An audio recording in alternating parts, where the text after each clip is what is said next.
Hey everybody, it's your girl Tawana B with Not Your Normal Conversation. Welcome back. It is so good to be here. I have Nika Elugardo here with me. She represents the Democratic Party for the 15th District as State Representative. And first, I have to say happy birthday to her because her birthday just passed. And so, Nika, happy birthday. Thank you. I appreciate that. You're welcome. It's so good to have you on the show. It was very nice meeting you at my Mother's Day event. Thank you for stopping by. I know that you have a busy schedule, and it was just good to see you out and about and being very transparent. And there was a couple of things that I said, and I remember you saying, "No, no, don't say that. This is."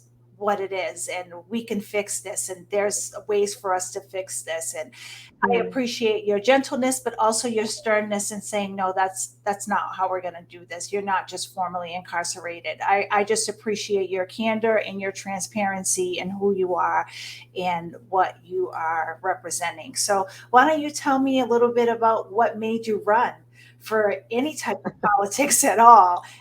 As a minority woman, I know a lot of times people will try to push you away from running for these type of seats, and you seem very headstrong about staying the course. So what made you run and want to be a part of politics?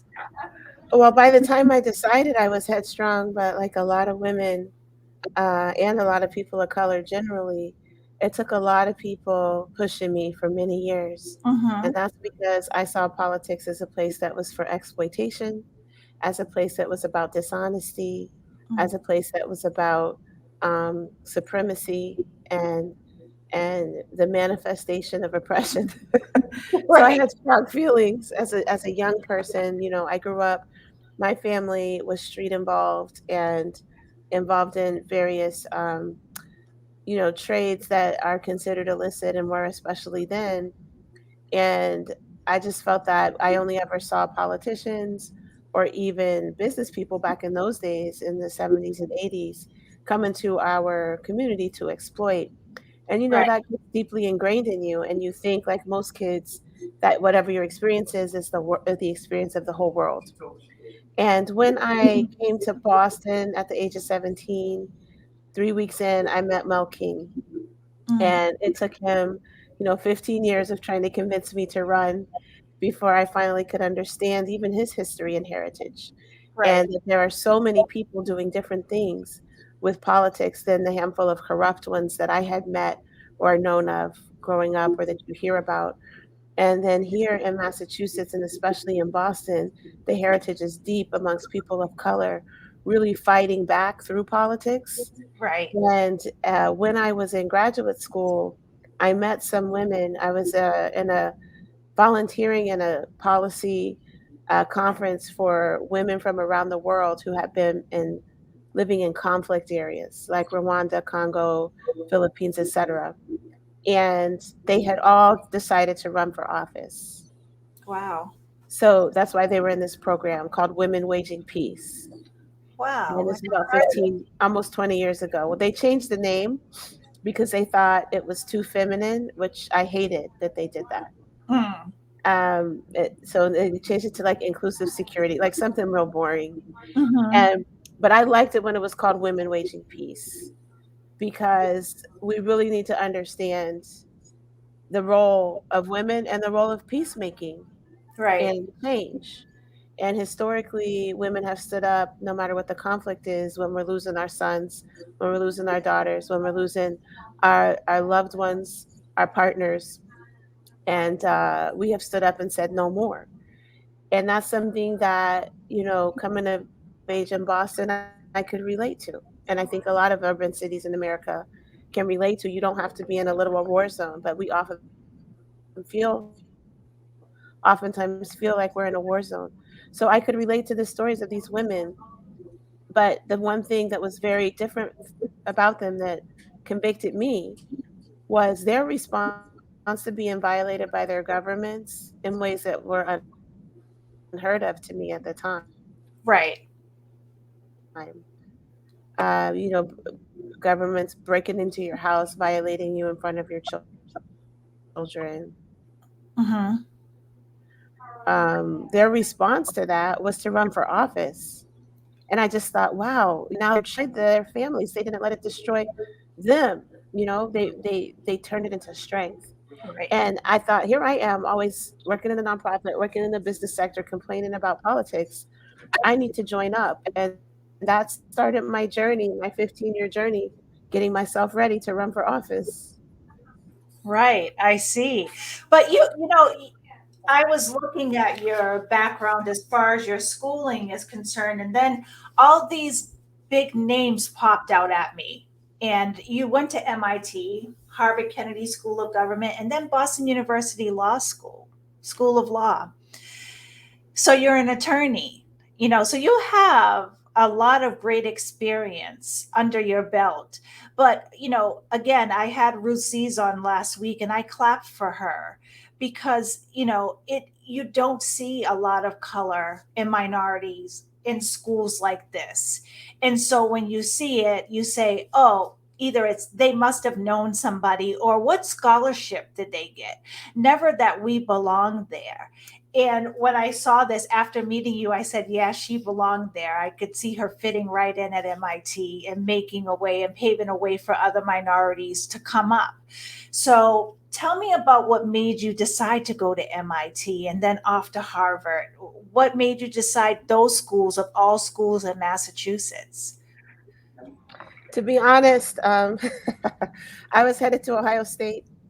I had a full scholarship there in the engineering program. They were paying for my housing for 4 years, and they would guarantee you an engineering job every summer. And when you graduate, and you got honors dorms for a year, and then your own apartment paid for. And Wow. I was headed there. I also got into Columbia and Princeton and Cornell, and I only applied to MIT because my physics teacher made me. I had no intention to go in there, and I hadn't replied to all these other schools to say I'm not going because I got a great package. In the early 90s, they didn't give you full scholarships for these schools. Right. You had to get loans, and the max scholarship, you still had to get loans. And Right. so the state schools would give you a full ride. Right. And so I was excited about Ohio State's engineering physics program. And I got a call from MIT, and they said, hey, Nika, you haven't sent in your acceptance to MIT. And I said, oh, I'm not planning to go there. I just haven't gotten around to sending my decline. And the lady says to me, nobody says no to MIT. And me being the obnoxious kid I was like, that's statistically improbable. I Like, could see you saying that I've too. heard people say no to MIT. Like, what are you talking about? I think she, I was a kid, so she was probably laughing inside too. Like, this kid belongs here. Right. And she said, well, why don't you come check us out? We'll convince you otherwise. And I said, well, y'all aren't really giving me any money. I don't know. And she was like, well, it's worth it. Let me tell you. I mean, they were giving me a lot of money, but to me, it was something like 26,000 a year back then. And they were only paying three-quarters of it, which Wow. meant I would have to work jobs the whole time, to pay for it. My parents didn't have any money, and I would have to get loans. And Right. so she said, come and let me show you that it's worth it. I was like, I work. I pay for all my stuff. I've been Right. working since I was 14. I am not spending money on a plane ticket to Boston just so I could show you that I don't want to go there. I was very stubborn. And then Right. she says, well, I'll pay for your plane ticket. I was like, I know that food costs money. Like, I work. I'm telling you, I know what money is. She said, Right. we'll pay your room and board. We'll pay your food. You can stay for a week. And then I Wow. start thinking, okay, everything's paid and I missed school for a week, senior year. That's Right. no joke. She's like, we'll talk to your school about your homework. You know how kids think. I Right. was like, free trip to Boston. I'm there. By Right. the time I got done looking at all those beautiful black and brown men who were brilliant geniuses, honestly, when you asked why I went to MIT, that was it. Right. I was like, who are all of these black men that Right. know physics Right. and they can like build computers and they're also cute and know how to dance? Because in those days, black kids to get into schools like that, you had to be good at everything. Yes, it's So true. we were all athletes. Most of us had some form of arts or music. We were all people who were good at math and science, and you had to be personable, which Right. most of the white MIT kids were not Right. in Right. those days.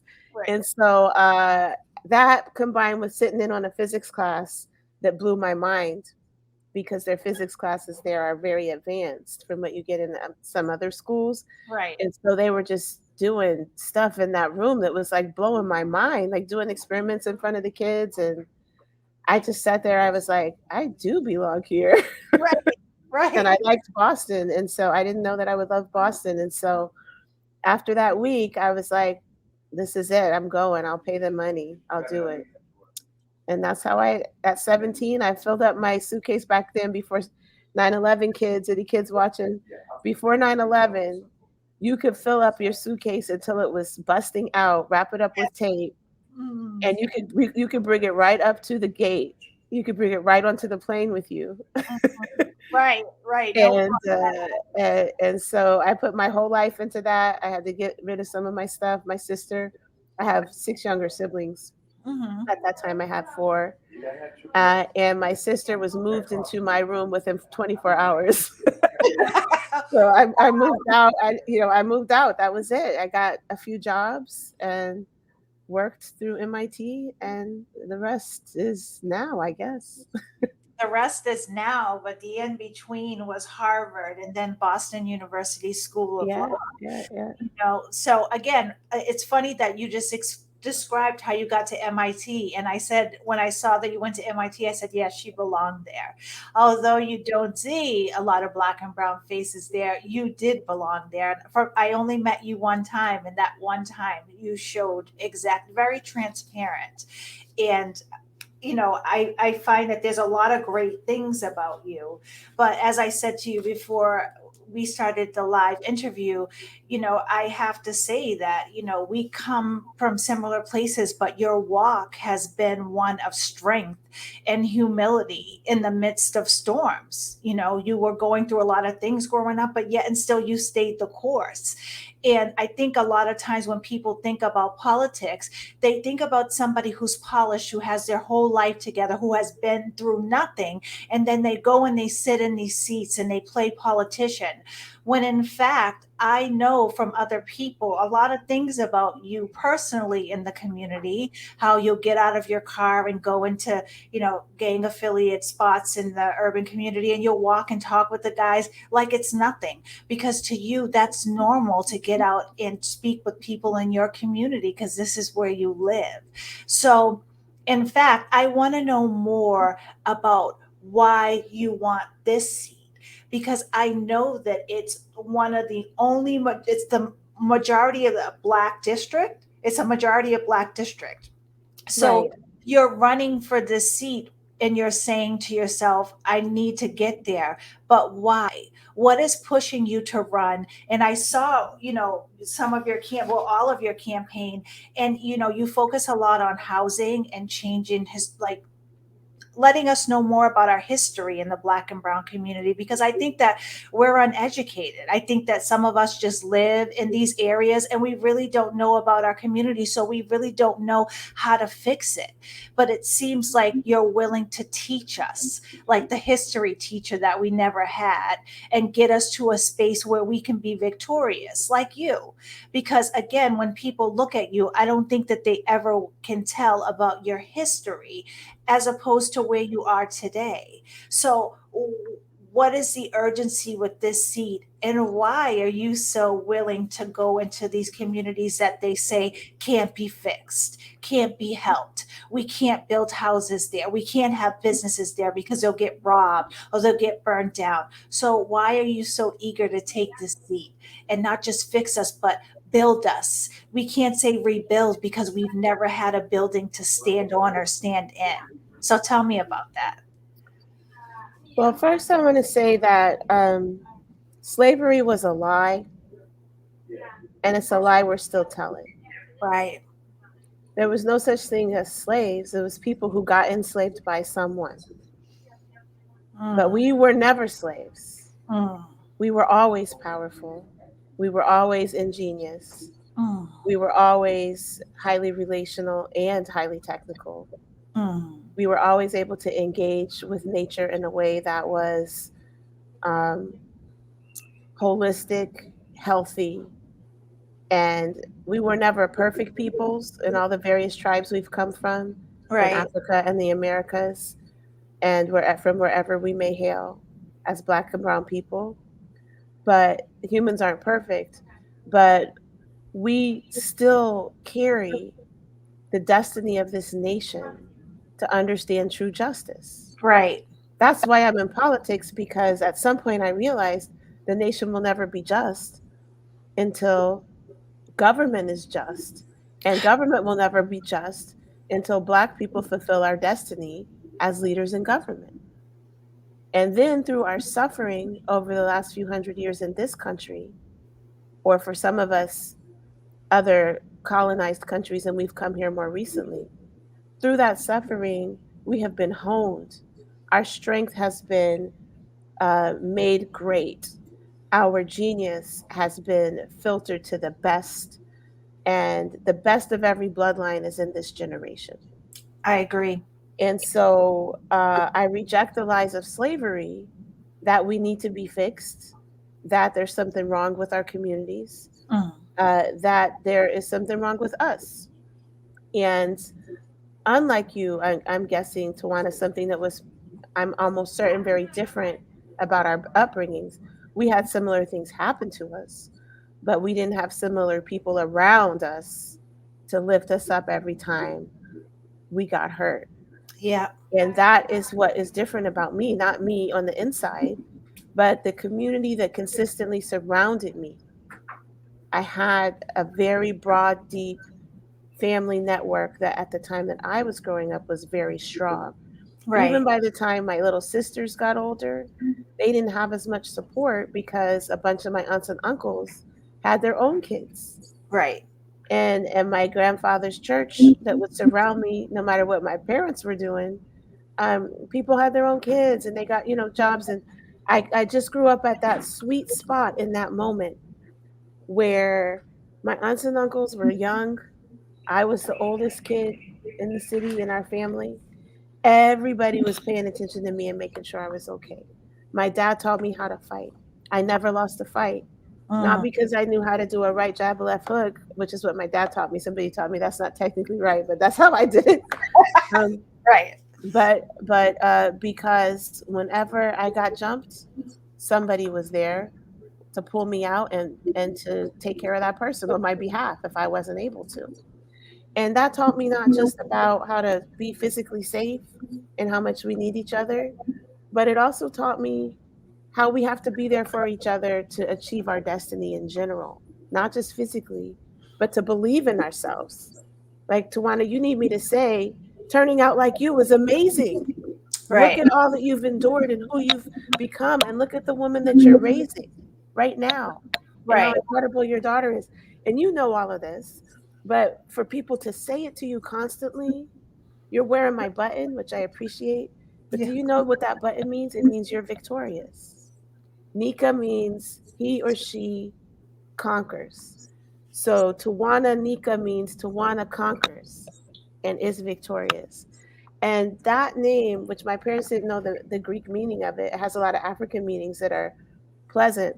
But I derived that power from the biblical Greek name that shows me my destiny, Right. which my grandmother taught me at a young age. Thank God I had two grandmothers and two grandfathers raising me whenever my parents were, doing their thing. Right. Right. Even when we didn't have a home at times. But I always had a home. And that name is what I carry. Right. You are a very talented child, and you should not let that go to your head because it's useless unless you use it on behalf of others. And you have the responsibility from God to do so. And if Absolutely. anybody else doesn't have what you have, it's your responsibility to share, whether it's your physical wealth or your intellectual abilities or your other strengths or talents. It's not for you. It was a Right. gift. You didn't give it to yourself, and it is for the community. She told me that so many times from the age I was like 7. So before I ever heard it in Spider-Man, I already knew with much power comes much responsibility. And Yes. so when I go into the neighborhoods that are just like where I grew up, um, to me, that is actually more comfortable than like a suburban neighborhood because I grew Right. up where those are the places where that were dangerous for me. My dad and all his people looked out for me in my neighborhood. If I went to a suburb, a car might follow me. Some of my friends have been raped by police officers when we were in the wrong neighborhood. So you just have a different perspective on what is safe. Right. And so Right. my young folks, I feel safe around them, even sometimes when they're acting crazy, even when I shouldn't feel safe because they're not Right. being safe. But that's just what I'm used to, so that's my comfort zone actually when I when I get out of the car. I'm returning home and people can feel Right. that. Just like I can feel it. I can feel it in them. These are my people. They can feel Right. it when I talk to them. Right. They know. And it's not always pleasant. We fight. Like the other day I went into Heath Street and sometimes I hang out in the Right. courtyard with the guys. And the older guys, the younger ones don't fight me, but the older guys that are my age but they're Right. acting like kids and I call them on it. Why are you throwing garbage? I don't care you're drinking. Why are you throwing the garbage here? And this is my district. I don't want you throwing garbage. Oh, what are you going to pay me? What are you doing for me? Oh, you need me to pay you in your own community? You told me you hang out here because it's where you grew up. Right. You don't care Right. unless somebody gives you some money. And then we're just messing with you, rap. We're just messing with you. We're going to clean it all up. And then they do for like 3 weeks, and but so it's like a brother sister relationship with a lot of the guys, especially. Um, some of the women, I have to be different because they've experienced so much aggression that has been harmful to them Yes. that like I come in a different vibe. I try to be more listening. I mean, I listen to everybody I try, but try to be more quiet, more gentle, just more like chill. That's not my nature. Like I'm not chill by nature. So, but I try to like calm down, Right. especially Right. Bostonian women. They don't take crap, man. They don't want you getting all up in their face and touching them and hugging them and stuff. So No, I gotta be like, no, chill, that's not like true. cool, like no in the I streets. No in the Oh, streets. okay. Because In I the was going to streets. say, when I met you, I was very intrigued by just who you are. You have a strong presence. And people say that about me, that I have a strong presence, even if I Yeah. don't say anything. And you said something earlier that really struck me, because it does take a village to raise a community, never mind Yeah. just a child. It takes a village Exactly. to raise a Yeah. community. So for you to be a warrior, so to speak, in the community, I'm kind of like Xena. I don't know if you know who Xena is. Do you know Of who Xena course I is? know The warrior? Zena. All right, Yeah. yeah, that's who you remind me of. And it's like you're in the community and you're not afraid. You're not afraid to speak up. But I also get the impression from you that you don't back down. And I feel like Ayanna Presley, and I reference this in a lot of interviews, is that she says that we're not voiceless, we're just not being heard. We all have a voice. In fact, we can talk as much as we want. It's just we're ignored. And then there's somebody like you who can stand in front of us, or not even in front of us, beside us, because as a leader, you're telling everybody, okay, come with me, you're safe. And I think that your safety is what draws people to you. Like, it's okay for you to be. I never was offended by anything that you said when I met you. And I think that you came off like that to everybody in the room who didn't know you. And that was our first meeting. Like, some of the things you said, like when you said, don't say that, I was like, okay. Usually I'm like, what? But from you, it felt safe. It felt like you were trying to teach me something. And I think that you're the type of leader that this community needs. We need to be led, and we're very misinformed, like you said. Who taught you that? Who misinformed you, or who didn't teach you these things? Because you said that slavery isn't true. We are enslaved to something. We're enslaved to our thoughts that we were slaves. So you leading this district, and this is the only majority Black community. How do you feel about being a woman doing this? Because most people will say that politics is for men. Yeah, well, the way it's designed for white landowning men. That's what And so you got to go in there, not just with some pretty brown skin. You got to go in there ready to be some subterfuge. And there's different approaches to that. And so it takes a bunch of us. It takes a village to raise a Nika. And like you said, it takes a village to raise a community. It takes a village to make a legislature just. And you never hear me talking about the first, I was the first, blah blah blah. Because the first doesn't matter. It only matters who comes behind you. And yes, we have redrawn this district. It's a majority Black Senate district, the only of its kind in the 40 districts, 40 Senate districts. And my state rep district is too small. You have jurisdiction like police officers. Like, you can't get resources outside of JP Mission Hill, Rosendale. That's where my neighborhoods are in Boston. And I have to be sneaky. Like, I got to work with Kate Bennett at the BHA. Say, oh, if I get you an earmark, will you make sure that they get some of this in Dorchester, Roxbury? But as a senator, you get seven in this district. You get seven majority Black neighborhoods, because then it adds on to their Roxbury, Dorchester, Hyde Park, and Mattapan. Right. And there's so many people as I travel around the district, because I worked the district for like 30 years. And I've lived in six of the seven neighborhoods in the district. Housing instability only recently settled down for me when we bought our first house Right. just last year. But there's something different going on right now, Tawana. There's something different. Like, people are rejecting the lies. People are rejecting even the inner talk that's Right. lies. Right. People are recognizing our power and our responsibility, not only for our communities, but to lead this city, to lead this commonwealth. People are noticing what we always have known in Black and Brown communities. These institutions don't serve us. They're crumbling. Let them crumble, because we have a path of light, and we're doing it in our communities, but it gets criminalized. When we Yes. try to survive or take care of ourselves in any way, that's the stuff that gets criminalized. Even though it should be criminal, some of these corporate exploitations that go down, they get rewarded. Who decides that? Legislators. Right. So who needs to? I was with a group of kids today at Lena Park Community Mm. Center, and Yes. Marcus James, a friend of mine, is teaching them how to fly. Literally, it's an Wow. aviation program. They're Really? learning how to fly airplanes. Yes. Children Wow. ages 9 to 15 are on the simulators, and I was asking, what's this dial do? Oh, that tells me how close I am to the ground. Oh, what's this? What's a knot? That's the speed of the airplane. Like, a 12-year-old is telling me all this stuff, looking at all these gauges. And so I was there to celebrate with them. And I said to them, I need your help. You think things don't work right, but then when I ask you if you're run for office, who's going to raise their hand and come and fix it with me? You Wow. don't need to be fixed. The institution needs to be fixed, Tawana.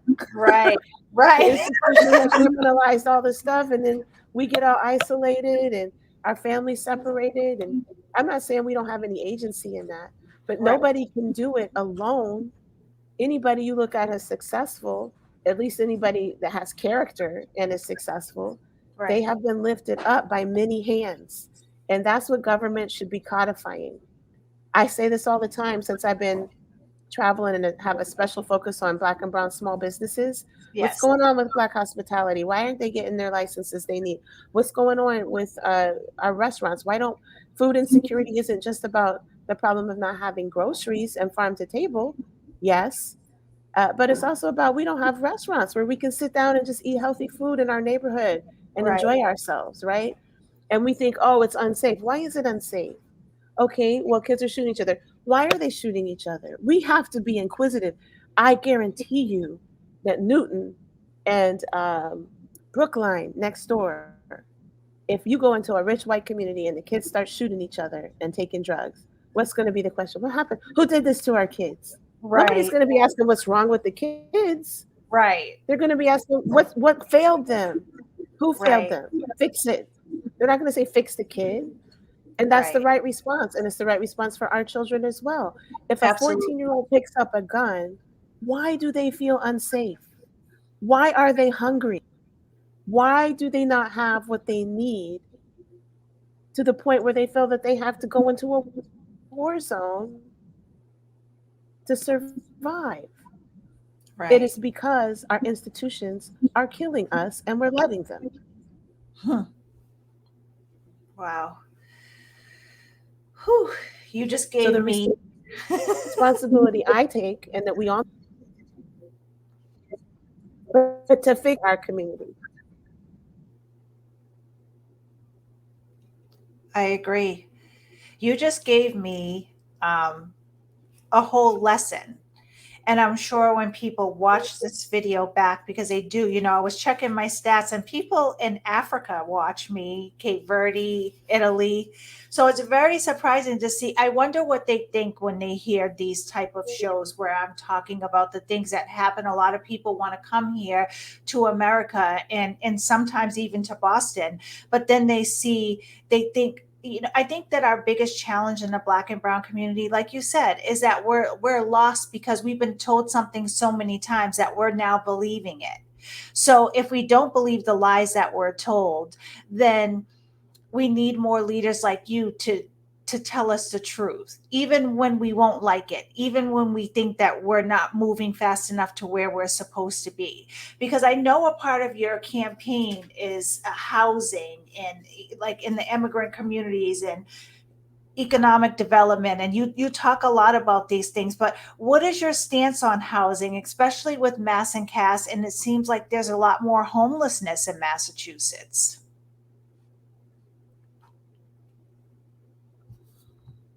Nika, is she? Juan, are you back? Yeah, I lost you. yeah, your connection is a little bit off. Can you hear me? Yeah, Did you hear me before? now I can. Now you can, but did you hear what I said before? No. The last thing I just heard you say, you're making me think, and then it went out. Oh, yeah, you're making me think because I was going.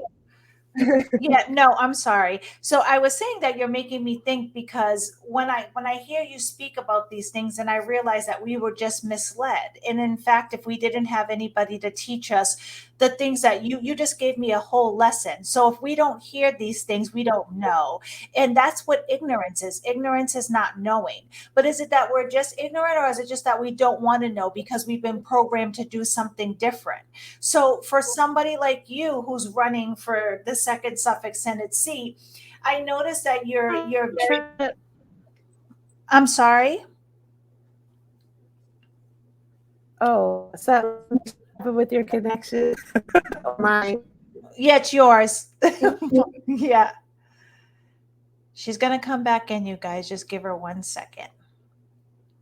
Sorry about that. Some people have bad connections. I'm only a good host. I'm not a good interviewee. So we're gonna have to wait for Nika to come back.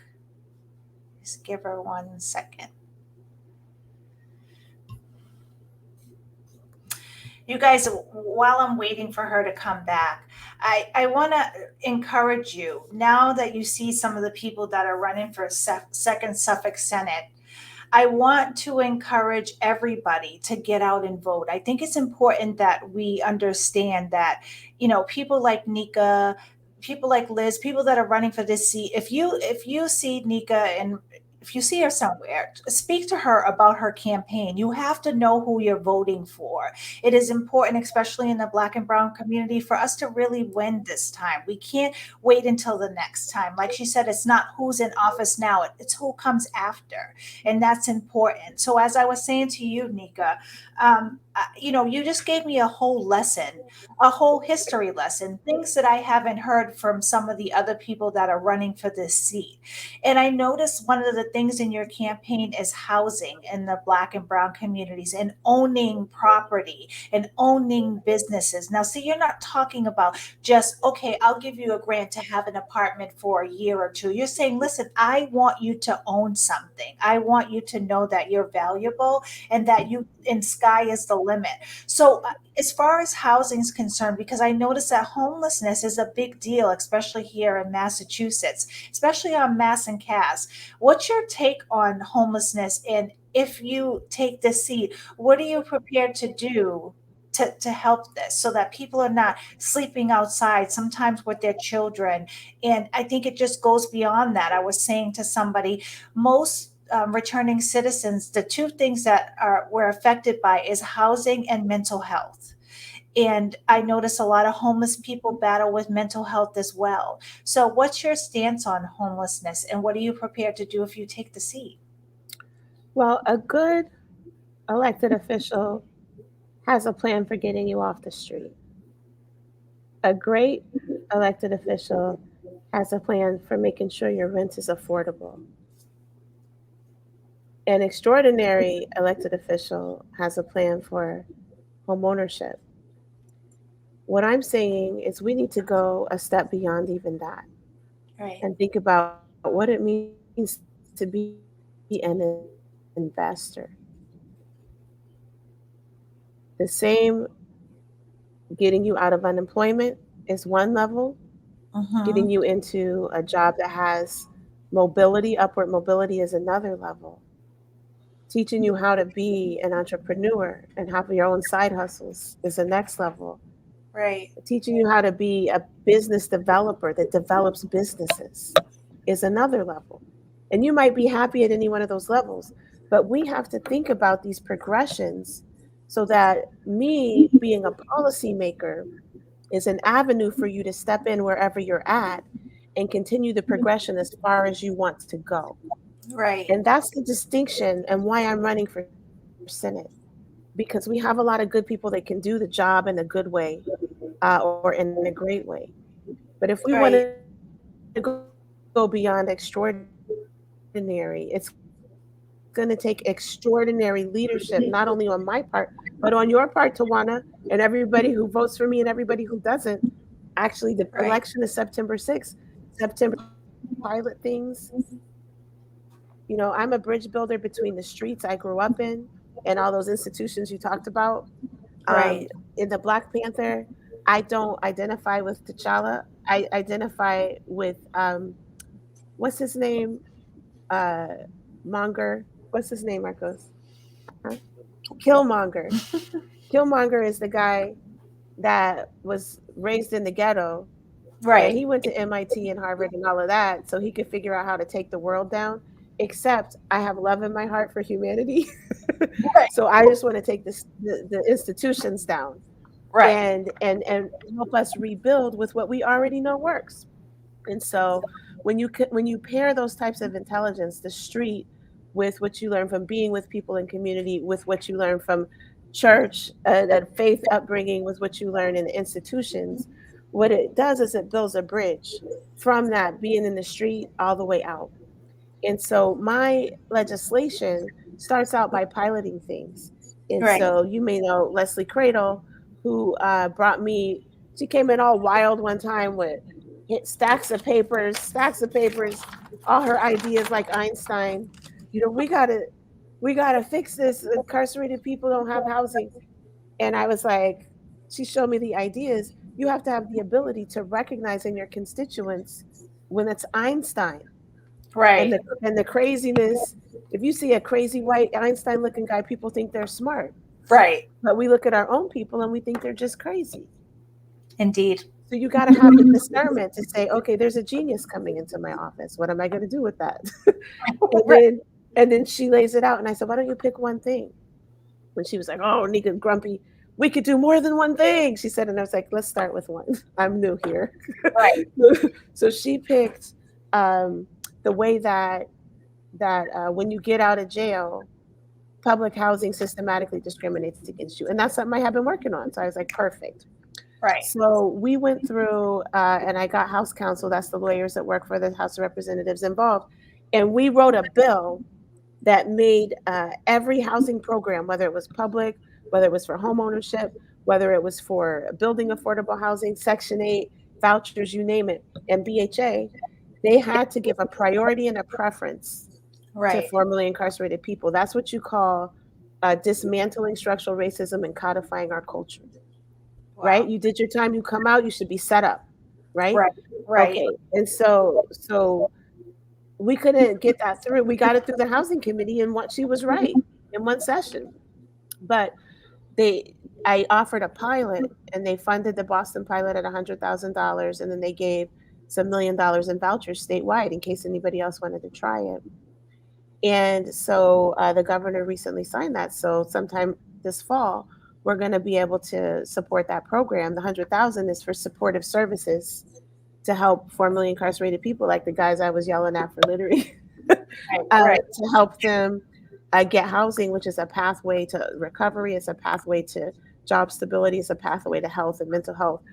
And but I also have a bill that I worked hard and put a lot of research into, and I'm going to tell you, that leadership kind of cherry picked the parts they liked after I did all the work, which I'm gonna talk to them about after this campaign. I haven't had time, but it had four pieces.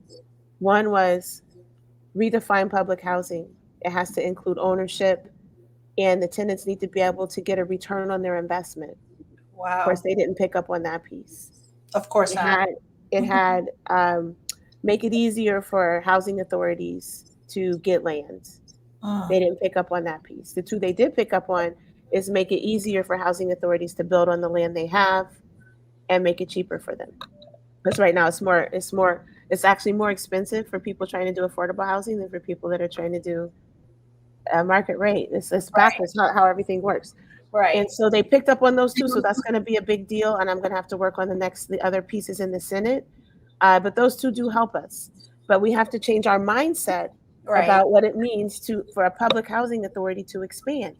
So I'll give you an example. When you ask, so Nika, what do you think about it? Okay, so this will tell you everything you need to know about what I think about housing. Okay. This story.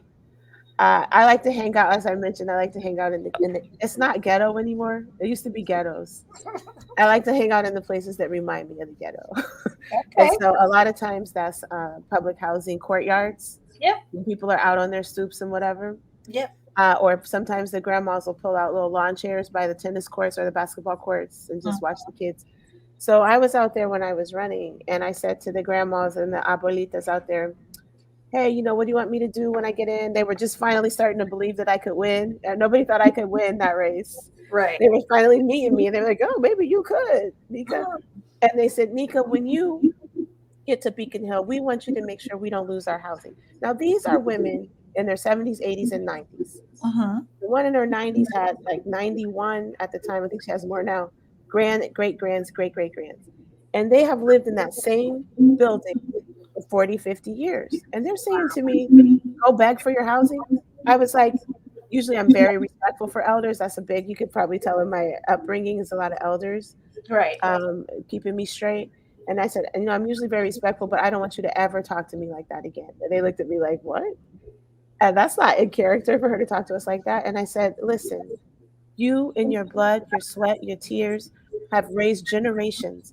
You have worked hard and you invested your money in this land that we are sitting on, public land. And on your watch, it's become the most valuable land in the country. You should be sending me not to beg for your housing, but to demand a return on your investment. Because Right. I know people on Mission Hill who paid $27,000 in 1970, whatever, and now they're sitting on over $1 million of equity. Wow. You've given more money in that in rent to the government over 50 years. You might have paid 5 times that amount, Right. and, and you're not getting any equity. So we got to redefine how we even think about public housing so that it suits us instead of suiting somebody else. We are the stewards in public housing of public land. We are the investors that is protecting the investment of the city and the state. Why do we get treated like we're the charity case? Because we started out with less due to structural oppression that extends back 200 years plus. So we got to like rethink things and we got to teach. It's Yeah. not I'm teaching you, I'm telling you what you already know. That's Right. why when I say it, you're like, I knew that. You know what I mean? You're like, that's right. That's true. Yeah, When I because say the way this, you're Nika, the way you're speaking it, it's like before my thought was, well, because I always say this, I hate when people put a band-aid over a bullet hole. And see, yeah, in fact, you just completely dismantled it and let me know this is why I think this way. Because yeah. in fact, we shouldn't just be thinking about our housing vouchers or saving our apartments, but there's more to that. And Free our minds. yeah, yeah, because if you notice my facial expressions, I think sometimes it's because I'm thinking. And Yeah, as you know, I'm in school next fall, yeah. 2023, I will be in law school. And so Oh, I think, I do a lot of reading and a lot of people say that I'm smart, but when it comes to things like this, I'm still learning because you're right. I have been programmed. I grew up in systems that always failed. So when I hear you say words like dismantle, destroy, those let me know that these systems were never designed for us and we're never Mhm. going to win in them. So they have to be dismantled, destroyed. And, to even ask you, do you think the system is broken?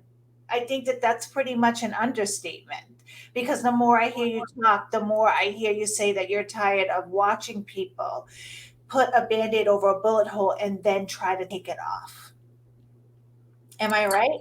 Oh, absolutely. The way I used to say it to the governor, Governor Baker, because when I first met him, actually, when I first met him, big time, uh, big time was giving me an award that I felt was undeserved because I had only been there for 2 or 3 months, and I've done a lot of work, but the award wasn't for that. So I was like, okay. So the governor presented me with this award for leadership in government. And he said, "One thing I know about Nika, if you know her, she's going to be a giant pain in the ass." Mm. And he thought it was funny. And it was all black people in the room except for him, and none of them thought it was funny. It was like I was the only one laughing. And I was laughing I because would he have thought it was been funny. But I used to so the Black and Latino Caucus meets with him every quarter. And before COVID, it was in person, and I used to bring a letter to him every time. right. And it generally focused on youth development and small business. Hmm. And at that time, we hadn't yet fully funded the public schools, which we have now done.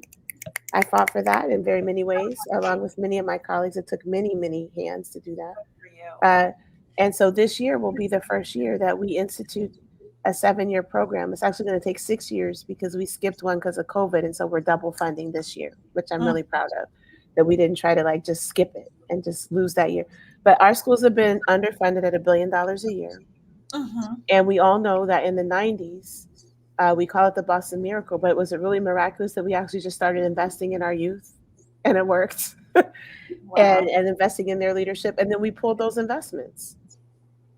And now kids can't find anywhere to play sports. I mean, you can, but it's hard. They used to come and drive a van around, pick you up, and Right. take you places. And there used to be things to do, and we were on our way in the right direction. And then everybody wanted to take credit for it. Right. And so they withdrew that investment. So Governor Baker and I were arguing in one of these meetings. I was saying we need full funding, and he was saying, I have a plan to give us more funding than we have right now. And, I did go to MIT, and I grew up raised by a con. I mean, he's not a con now, but my dad was a very good con man, I think, back in those days.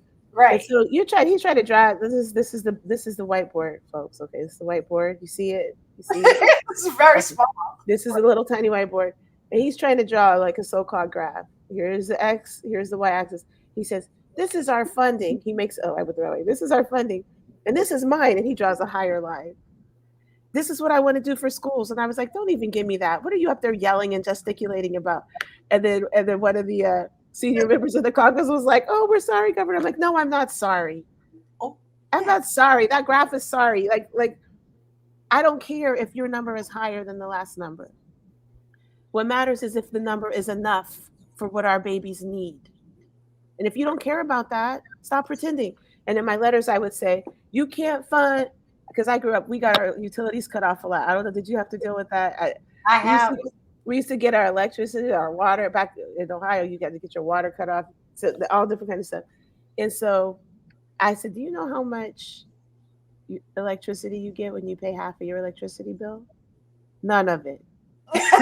But you got to pay the whole bill to Right. get your Right. lights on. Right. You're trying to educate children with $1 billion a year underfunding, and then you're complaining to us, trying to take stuff over. That's like enslavement mentality, blaming the person you've enslaved for not working hard enough when they're working harder, twice as hard as you, and you're not giving them what they need. They're working for you. They shouldn't be. They should be working for themselves. That's how our schools should function. We got to turn all this thinking around and stop letting institutions boss us around and tell us what's legal and what's not. We are the people. We should be determining what is legal and what is not. And whatever blesses us, whatever helps us to flourish, whatever helps us to thrive, that's what we need to put in the laws.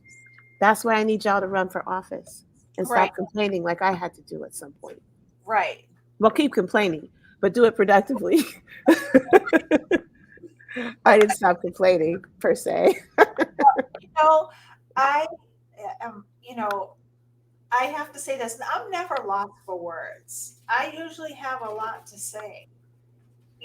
What I will say is that I too, as a person who's been doing this podcast for 2 years, and the reason why I started it is for people like you to come and educate us, because I'll never be too proud to admit that sometimes in areas like this I'm uneducated, and it has to do with my upbringing and the systems that I was raised in and the people that I was raised around. And again, if you have somebody saying you're never going to amount to anything, all you're going to do is end up in jail, you're never going to change your life, that's the mentality that you walk around with. And then when things start to change for you, you think you're a miracle, when in fact this was your destiny to That's who be. you are. That's right. That's right. So I thank you for the encouragement, not just for me, but for the black and brown babies in our community that are coming up. I want to be a juvenile defense attorney. I think you have to get them when they're young. You Don't have say to. I want to be Tawana. Say I'm gonna be. I'm gonna I'm going be. to be a juvenile There you defense go. attorney. I am in the Yes, you process of are. getting my fingerprints to volunteer at the DYS on Harvard Street to go in and visit. I think that these are big milestones for me because, again, someone told me I couldn't. My record would hinder me from doing a lot of things, and everything that they said that my record would hinder me from are the very things that I'm doing today. So you're right. It isn't a win. It'll happen. Next year, I'll be in law school and then on to bigger things. And next year, you'll be in the Senate seat and we'll all be happy. And I want people to understand when Nika gets into the Senate seat, we have to look at, she's ready to go right now. She probably has a laundry list of things that she's going to bring to the governor and anybody else who wants smoke, because she's ready for the smoke. I can see it. But I also want us That's to not my get, smoke. That's their smoke.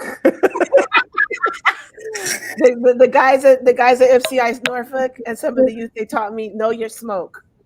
oh, I know that's right. And Know your smoke. That's not let me my smoke. let me write that down because I need to know that. But I Hashtag know your smoke. That came from James Mackey and the guys at AACC, know your smoke. Fufan and these guys. That's really good. You know what I noticed about your campaign? Opportunity, prosperity, justice. 3 words. Opportunity, prosperity, justice. You did you That choose belongs to us. right? Yeah, well, Right.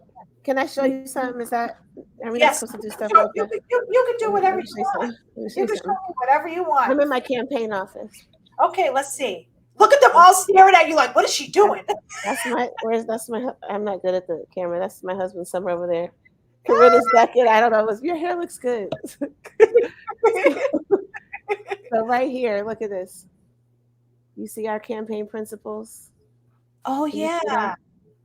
Equity and inclusion, integrity, accountability, wellness, listening, relationship, reflection, respect, collaboration, authenticity, youth leadership, courage, love, perseverance, and fun. Wow. And I didn't make those up. Like 5, 6 years ago, we went and came up with what they were, and then we updated them when I started the Senate run. And youth leadership got added because it used to be intergenerational equity or something. And we realized from what the work we have been doing, youth leadership needs to be specifically called out. So all of that flows, and then you're thinking, okay, so what is the core, right? And it comes from the uh, the United States foundational principles that we were told the lie aren't for us. Wow. Liberty and justice for all, pursuit of happiness. And so liberty is basically freedom. Pursuit is basically opportunity. I used to not finish the Pledge of Allegiance as a kid. I would stop at liberty and justice. I wouldn't say for all because I didn't believe it. I thought I was having a protest, a cute protest. And then I realized nobody cares. I'm not finishing the pledge, you Right. know? And then when I was a kid, we used to have to sing this song, My Country 'Tis of Thee, Sweet Land of Liberty. And Hmm. there's a part that's like, land where my fathers died, land of the pilgrim's pride. And of course, as a black child, I was knowledgeable. My parents taught me, they might have ran the streets, but they sent me to Arambe Aruhu in the summertime, a couple years straight as a small child. So I knew my Black history. My grandmother worked at the Martin Luther King Branch Library. I Mm-hmm. knew my Black history. So even in the second or first grade, when I'm singing that, I'm not picturing when they're saying Pilgrim's Pride and the land where our fathers died. I'm picturing my indigenous and African ancestors getting slaughtered. And I'm Right. thinking as a little kid, like, why are we singing about that in the major key? You know, like da da da da da da. I didn't know what a major key was, but you know what I'm saying. And those like happy tones. And oh, getting older and realizing, oh, there's just lies being told. And a lot of times we get stuck there because we believe that bigger lie that none of it is for us. And then you dig a little bit and you realize we built the whole thing. This whole country is built on the backs of people who were enslaved. We built all of it for free, Hmm. not for free at a great cost to ourselves. Right. And then it was taken from us. Like in the all of human history, if you build something, it's yours.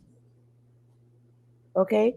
And so you build some, well, all of human history, there's been people like enslaving folks as well. But you know what I'm saying? Like that's the concept that we think we have. Right. And this enslavement mentality exploits um, our fears and our in a, our see like you don't want to die, Right. right? And so people can exploit you, and you got to be willing to die to live. And this is something that these kids running the streets, they understand that. And when you respect that, they can see that you're respecting them, and then you can help guide them and say, okay, I got something better for you here. Right. But you can't just walk in there lecturing like they're not dealing with anything, like they're not Right. dealing with trauma, like they're not surviving, right?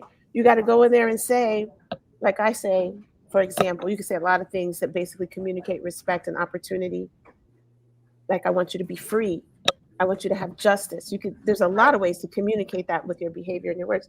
But I say, listen, y'all shooting each other, whatever. There's people down in DC, these white maniacs laughing all the way to the bank. There's a 50, well, now it's 52 billion. At the first time I ever said it, it's a $48 billion budget at the State House. Right. The kids y'all are shooting at helped me bring $1 million into Heath Street, which I am now sharing with Mission and beyond. So you can get some jobs. Right. What are you doing? You're smarter than most of the people I work with. No offense to them. You're just brilliant. And this is what you're doing with it? I need your help. Right. I need your help. What are you doing? You know, same way I fuss at the guys who are throwing the garbage. And I've said this many times, but this is an indication of things that are changing. 3 years ago when I said that, the kids said, yes, rep, what can we do? Can we Wow. get some t-shirts? We're there for that. Now the system is still tearing them down. Some of those kids got arrested because when you start coming out and trying to get jobs and do the right thing and you have a record and a warrant, I'm not saying you shouldn't have to face that, but they treat them the same as the kids that aren't involved in the de-escalation. Right. They treat them worse than that. And they shouldn't even be treating anybody the way that they get treated because none of that helps. That's why I spend so much time with incarcerated people trying to figure out how they can dismantle structural racism from within. They've been doing it before I got there. I'm just helping. And so it's very exciting times because people wake up fast. Right. It's like when I was in India, in some of the impoverished parts of India where they call them the untouchables, Mm-hmm. the very bottom castes. If you could imagine it being worse than it is here, you don't have to imagine if you go visit certain parts of certain places. Right. India is a wonderful country, but like us, they have some dark things. And one of them is you have these whole family sets that have been told for literally 1,000 years you're in the low caste because you should be. And so when you ask young people there, because I did some youth work over there too, Mm-hmm. and you say like, "How do you feel about the caste system?" They look like this, like, "What do you mean?" Mm. Well, how do you feel about the fact that somebody born in a different family gets automatically better opportunities than you, and can treat you badly, kind of with impunity? You know, and then they start talking about that's wrong. And the adults are like, why have you never spoken up about it? Nobody ever asked. Right. You go through 1,000 years of mental oppression, you need to be asked the question. But it has also honed your genius. So as soon as you're given the opportunity, bam, The genius comes out. And I said to myself, American kids are similar, but we have something that I didn't see as much in India. You're basically born with a sense of justice in America. Like by the time a kid is 6 months old and you try to snatch something from them, they are Right. not compliant. Right. I was gonna say They're they're like, always trying to mine, get back. Right. Mine. mine, Right. And I was like, if you could combine the strength of these kids who will, in India, I used to work with kids whose parents were being trafficked. Not sex work, people confuse the two. Sex Right. work is a choice, trafficking is exploitation, often starting when you're being trafficked as a child. Right. And their parents grew up in trafficking and then had them, and now they're growing up in trafficking. And so you don't want that for our children. So we're talking to them and they're in schools and stuff.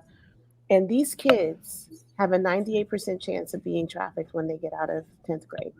Wow. And yet, unlike in America, they study like they're trying to get into the best institution. All these kids are getting 95, 96, 97. Only the 98 and 99 percentiles get the scholarship to go. And but they don't have an inborn sense of their value. Right. Here in America, it's the opposite. If our kids find out something's a joke and a scam, they're not doing it, Right. It's true. which can slow us down sometimes because you can turn that around for yourself if you decide to take it on together with others. Absolutely. But on the other hand, we know right from wrong. We internalize a lot of stupid stuff Mm-hmm. and a lot of racist stuff and a lot of sexist stuff and anti-queer stuff and a lot of anti-Muslim and all. We internalize a lot of stuff. Right. But at the heart of it, if you watch somebody get exploited, you know that it's happening and you're like, that is wrong. You don't Absolutely. accept that stuff. But Right. we behave like we do. And that's why I don't feel like I'm teaching. I feel like I'm mirroring, like I'm seeing the brilliance come off of you, Tawana, and I'm telling you what I see. And it's making sense to you because it is consistent with what you are experiencing. I'm not Right. teaching per se. And we Right. all teach each other, but we're reflecting to each other something that we deeply know. We know True. that justice, opportunity, and liberty belong to us. It does. And somebody codified that in our opening documents as a country, our founding documents. And then they said that doesn't apply to Black people or women or white men that don't own land.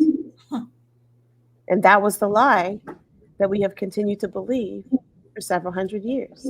And now we're not believing it anymore. We're taking on business. We don't think business is just for exploitation. We think business is something we can exploit. And you see us starting businesses. You see people that are running drugs and they're like, I can run a business. Absolutely. And then they do because it is a business. And now we're like legalizing that stuff. But I'm not talking about just that. I say all the time, like your grandmother's kitchen, your Jamaican grandmother's kitchen is cleaner than most of these restaurants' kitchens. And yet you're not supposed to be able to start your fish business in there.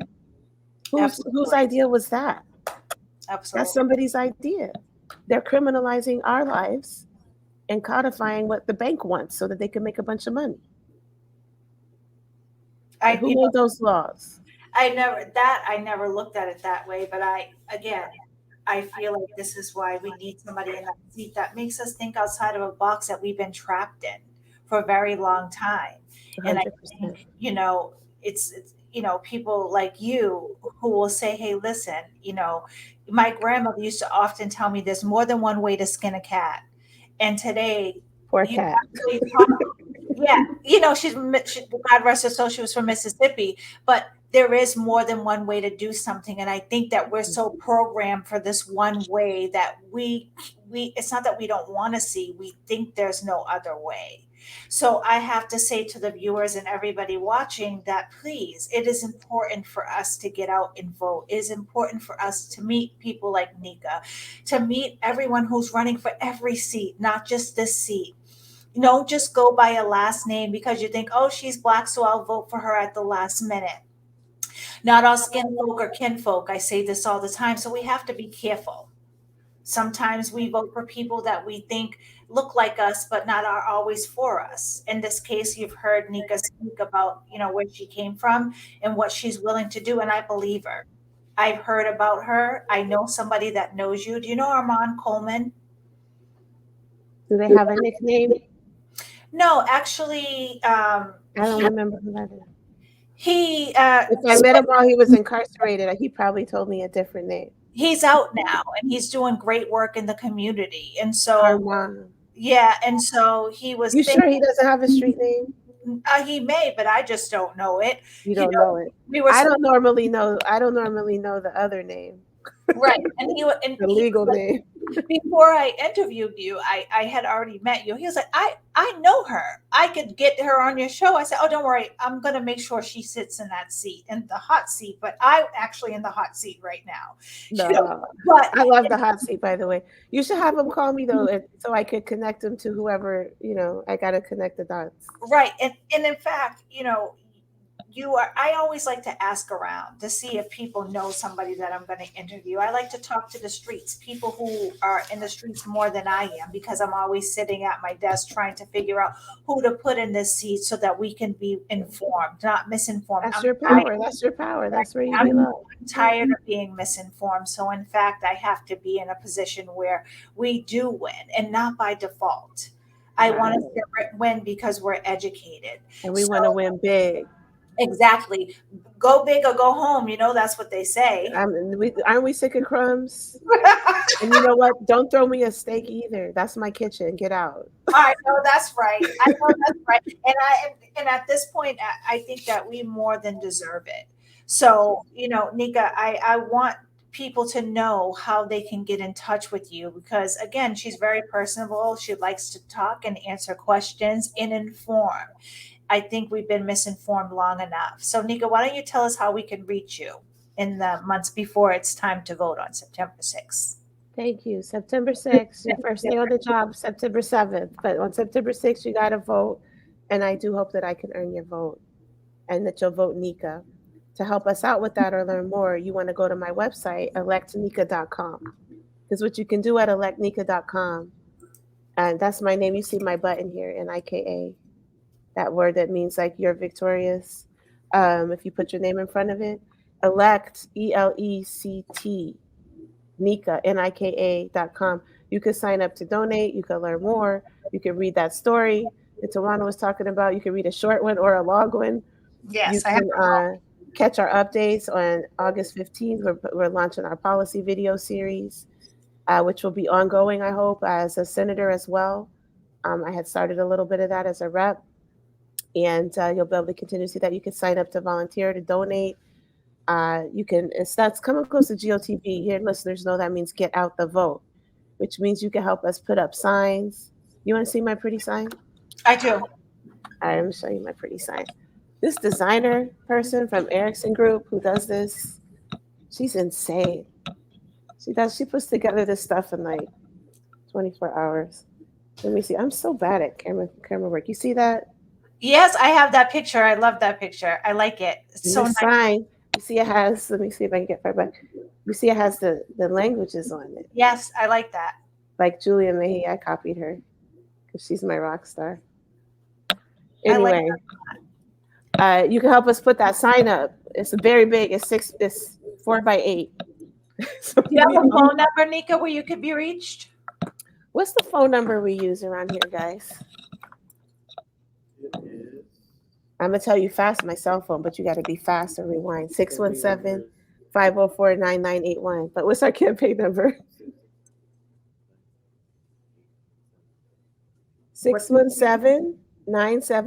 617-971-8743. That's our campaign number. If you're fast and motivated, you can call my cell phone. But the campaign is 617-971-8743 or electnika.com.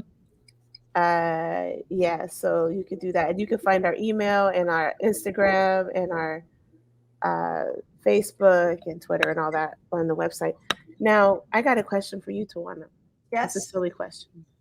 Sure. I interviewed this kid the other day, and he said, "Oh, Facebook and whatever, those are good, but the real way that you really get the word out now is TikTok." Yes. Is that true? It's very true. That's true. I think you should make a TikTok too, Nika. You're very animated. I think it would be perfect for you. Everybody in the chat, anybody that's watching this show, because we've gone past an hour, so people will watch this. Put it in the chat if you think Nika should make a TikTok, because I'm going to give her the votes. Vote yes If you Okay, talk, because one no. time I brought Mayor Wu to meet some kids that had been shooting and some other kids that had come off the streets. We did a private meeting, and I didn't want to tell anybody about it till it was a few months past for their safety.